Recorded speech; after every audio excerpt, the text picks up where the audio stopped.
तो हमें यहाँ पर एक क्वेश्चन दे रखा है जो कि हमारा 2026 में रिपीट हो चुका है, यानी कि प्रीवियस ईयर क्वेश्चन पेपर में। और इस तरीके ज्यादातर क्वेश्चन हमारे लॉन्ग क्वेश्चन में रिपीट होते हैं, शॉर्ट क्वेश्चन में कम रिपीट होता है। तो इस तरीके क्वेश्चंस आपको करने आने चाहिए। अगर आपसे इस तरीके क्वेश्चंस करने आते होंगे तो बोर्ड एग्जाम में आपका एक लॉन्ग क्वेश्चन ऐसे तैयार हो जाएगा। और हर साल आते हैं, इसलिए आप इन क्वेश्चंस को ढंग से तैयार कर लेना। आप जिन स्टूडेंट्स को इस तरीके क्वेश्चंस करने नहीं आते हैं तो वो स्टूडेंट्स बिल्कुल भी टेंशन ना ले। इस वीडियो में यहाँ पर आपको समझा दूंगा कि इस तरीके क्वेश्चंस को हम किस तरीके सॉल्व कर सकते हैं। लेकिन इससे पहले अगर आप हमारे चैनल पर नए हो तो सबसे पहले आकर आप चैनल को सब्सक्राइब कर ले और सबसे महत्वपूर्ण बेल आइकन को ऑल पर प्रेस कर ले, जिससे क्या है मैं जब भी इसी तरीके से और भी मोस्ट इंपोर्टेंट क्वेश्चंस के ऊपर वीडियो अपलोड करूं तो उसकी नोटिफिकेशन आपके पास सबसे पहले जा सके। अब देखते हैं इस क्वेश्चन में हमसे क्या बोल रखा है। इस क्वेश्चन में यहाँ पर हमसे बोल रखा है यदि बिंदुओं, हमें यहाँ पर दो बिंदु दे रखे हैं h,3 और 6,5 को मिलाने वाली रेखाखंड का हमें यहाँ पर मध्य बिंदु दे रखा है 4,4 और हमसे यहाँ पर h का मान निकालने के लिए बोल रखा है। बहुत इजी क्वेश्चन है, बस यहाँ पर आपको जो फॉर्मूला होता है मध्य बिंदु का वो आपको पता होना चाहिए। पहले मैं आपको इस क्वेश्चन को डायग्राम से समझा देता हूँ। मान लो हमारे पास एक रेखा है और जो हमें यहाँ पर दो पॉइंट दे रखे हैं उनको हम यहाँ पर लिख लेते हैं। पहला पॉइंट है यहाँ पर हमारे पास h,3, दूसरा पॉइंट है यहाँ पर हमारे पास 6,5 और क्वेश्चन में हमसे बोल रखा है कि इन दोनों बिंदुओं को मिलाने वाले रेखाखंड का मध्य बिंदु, यानी कि ये मध्य बिंदु हमें यहाँ पर दे रखा है 4,4। तो हमें यहाँ पर इस h की वैल्यू को ज्ञात करना है। तो मध्य बिंदु निकालने के लिए हमारे पास क्या फॉर्मूला होता है वो आपको पता होना चाहिए। तो मध्य बिंदु निकालने के लिए हमारे पास क्या फॉर्मूला होता है वो आपको पता होना चाहिए। अब जिन स्टूडेंट्स को नहीं पता मैं यहाँ पर आपको बता देता हूँ। मध्य बिंदु निकालने के लिए हमारे पास फॉर्मूला होता है x बराबर होगा x1 प्लस x2 अपॉन 2 के।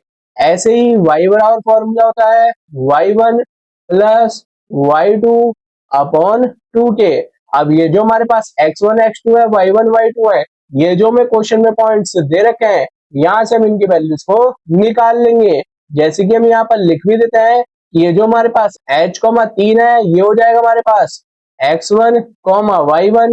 ऐसे ही 6,5 है ये हो जाएगा हमारे पास x2, y2 और ये जो हमारे पास 4,4 है ये हो जाएगा हमारे पास x और y। अब इन सभी की वैल्यू को हम यहाँ पर रखकर इसको सॉल्व कर लेते हैं। तो यहाँ पर अगर हम देखेंगे तो यहाँ पर हमारे पास x की वैल्यू कितनी हो जाएगी 4 बराबर x1 की वैल्यू कितनी हो जाएगी यहाँ पर हमारे पास h प्लस x2 की वैल्यू कितनी हो जाएगी यहाँ पर हमारे पास 6 और अपॉन में हमारे पास 2 चल ही रहा है। ऐसे ही y की वैल्यू यहाँ पर हो जाएगी हमारे पास 4 बराबर होगा y1 की वैल्यू हो जाएगी यहाँ पर हमारे पास 3 प्लस y2 की वैल्यू हो जाएगी 5 अपॉन में यहाँ पर हमारे पास 2 चल ही रहा है। अब आपको ध्यान होगा कि क्वेश्चन में हमें खाली h की वैल्यू निकालनी है। तो यहाँ पर जो हमें x वाला पद दे रखा है इसी की हम तुलना कर यहाँ से इसको सॉल्व कर h की वैल्यू निकाल लेते हैं।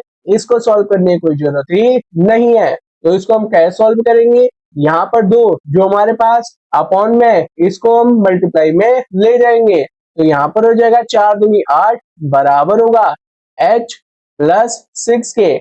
h की वैल्यू निकालनी है तो यहाँ पर जो हमारे पास 6 है इसको हम दूसरे साइड में ले जाएंगे तो ये हमारा माइनस का हो जाएगा। तो यहाँ पर आ जाएगा 8 माइनस के 6 बराबर होगा h के। और h की वैल्यू यहाँ पर हमारे पास कितनी आ जाएगी 2। और आपको ध्यान होगा कि क्वेश्चन में हमें h की वैल्यू ही निकालनी थी। तो यही हमारा इस क्वेश्चन का आंसर भी हो जाएगा। और यहाँ पर आप देख सकते हैं कितना इजी क्वेश्चन है। ये तो आपका बोर्ड एग्जाम में 1 नंबर में आया हुआ है, लेकिन इस तरीके के लॉन्ग क्वेश्चन भी आपके बोर्ड एग्जाम में जरूर आता है। तो इन क्वेश्चंस को आप जरूर तैयार कर लेना।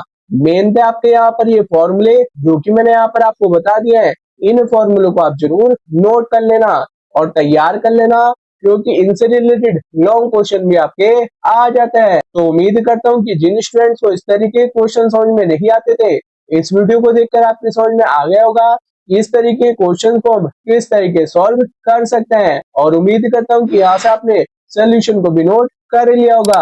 अगर आपको कोई भी डाउट हो तो आप कमेंट करके जरूर पूछ लेना। और स्टूडेंट्स, अगर आप इसी तरीके से और भी मैथ के मोस्ट इंपोर्टेंट क्वेश्चंस देखना चाहते हो तो मैंने इसकी एक प्रॉपर प्लेलिस्ट बना रखी है। उस प्लेलिस्ट का लिंक मैं डिस्क्रिप्शन में भी दे दूंगा और आपको ऊपर आई बटन पर भी मिल जाएगा, वहां से जाकर आप देख लेना। और इस प्लेलिस्ट को आप बोर्ड एग्जाम 2027 के लिए अपने दोस्तों के साथ में भी ज्यादा से ज्यादा जरूर शेयर करना। तो मिलते हैं हम अगले वीडियो में। धन्यवाद।